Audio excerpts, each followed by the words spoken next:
자, 다시 한번 설명 변수와 종속 변수 혹은 두 변수 사이의 연관 관계를 살펴보는 그런 것에 대해서 더 알아보도록 하겠습니다. 우리가 지난번에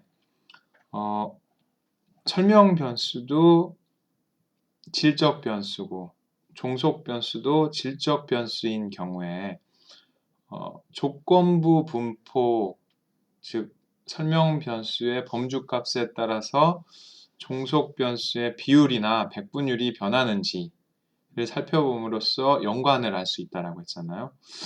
그런데 그거는 이제 특수한 하나의 경우인 거고, 일반적으로는 저희가 설명 변수와 종속 변수의 유형에 따라서 이런 구분을 해볼 수가 있을 것 같아요. 즉 설명 변수가 먼저 설명 변수가 어떤 경우가 있죠? 저희가 질적 변수와 양적 변수로 이야기를 하니까 설명 변수가 질적 변수인 경우가 있을 수 있고 양적 변수인 경우가 있을 수 있죠. 그래서 양적 변수인 경우가 있고, 그런데 종속 변수가 지금 이게 종속 변수를 나타내는 부분이라고 한다면 이 종속 변수 또한 질적인 경우도 있을 수 있고 양적인 경우도 있을 수 있을 거예요. 그죠? 그래서 사실은 이런 경우를 보건대 2x2 설명 변수의 유형이 2개, 종속 변수의 유형이 2개 이렇게 되기 때문에 사실은 2x2 해서 4개의 셀이 나오게 됩니다. 그러면은 이런 경우에 지금 이게 이제 첫 번째 셀이라고 하고 이게 두 번째 셀이라고 이야기를 해볼게요. 그럼 세 번째 셀은 이 부분이 되고 네 번째 셀이 이 부분이 되겠죠. 그래서 이런 경우에 지난 시간에 했었던 건 설명 변수도 질적인 거고 종속 변수도 질적인 경우였잖아요. 그런 경우에는 저희들이 어떻게 사용한다? 테이블을 사용을 해서 한 변수의 값이 변할 때 다른 변수의 값이 변하는지를 살펴본다 라고 말씀을 드렸습니다. 그런데 이제는 그 경우에는 이 첫 번째 경우만을 살펴본 겁니다. 그렇죠? 그러면 만약에 이 설명 변수가 양적이면서 종속 변수가 질적 변수인 세 번째 경우는 어떤 걸 살펴볼 수가 있을까요? 두 변수 사이 연관을 볼 때. 사실은 설명 변수가 양적일 때는 굉장히 좀 어려운 점들이 있어요. 그랬을 때 제가 이런 경우에 권하는 방법은 뭐냐면 이 양적인 변수를 범주화하는 겁니다. 그래서 여러분들이 좀 의미 있는 단위로 범주화를 해서 저희가 이어라고 하는 것도 10년대별로 끊었던 것처럼 그렇게 이 양적인 변수를 몇 개의 범주로 범주화를 해서 그런 다음에 이 테이블을 활용을 해서 1번인 경우처럼 이 분포의 변화를 살펴보는 거죠. 그게 이제 제가 권하는 가장 좋은 방법이고요.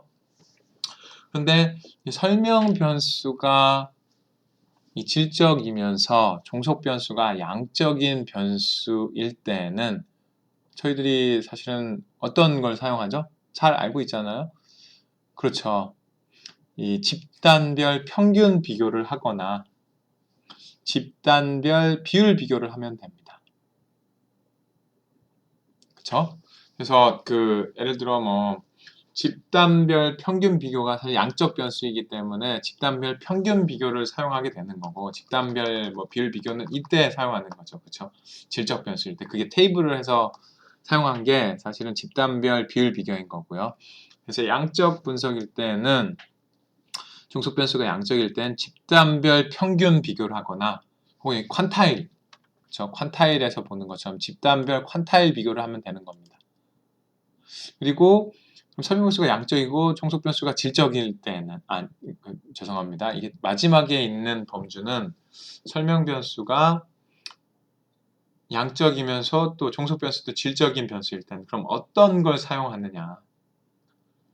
제가 레코멘드하는 방법은 뭐냐면 설명 변수를 범주화하는 거예요. 그래서 2번인 경우처럼 집단별 평균 비교나 집단별 퀀타일 비교를 하면 됩니다. 또 한 가지 방법은 뭐냐면 둘 다 양적인 변수이기 때문에 저희들이 상관계수를 구해보는 겁니다. 상관계수. 그래서 이 상관계수에 대해서 저희들이 살펴볼 거고요. 그래서 그런 두 가지 방법을 제가 가장 많이 권해드리고, 혹은 또 이 양적 변수, 질적 이 양적 변수 두 가지 모두 다 범주화해서 1번인 경우처럼 볼 수도 있겠죠. 그래서 그 세 가지 경우들이 있을 수 있는데, 저 같은 경우에 이 코릴레이션 코에피션트를 보는 것, 상관계수를 보는 것과 이 범주화를 해서 설명 변수를 범주화를 해서 집단별 평균 비교나 집단별 이런 퀀타일 비교를 하면 된다라고 하는 겁니다.